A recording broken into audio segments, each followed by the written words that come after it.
How to switch back to personal account on Instagram updated.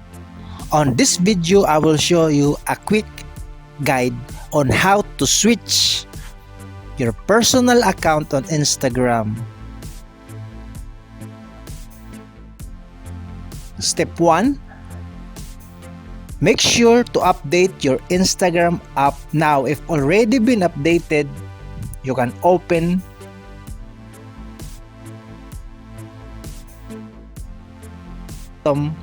top profile on the bottom.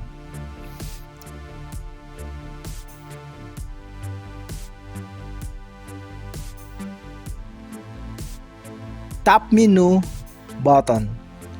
Go to settings and privacy.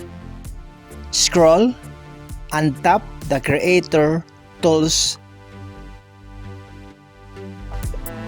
and select switch account type and select personal account.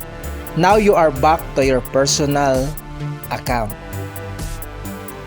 Now, if you find this tutorial helpful, don't forget to like, share, and subscribe.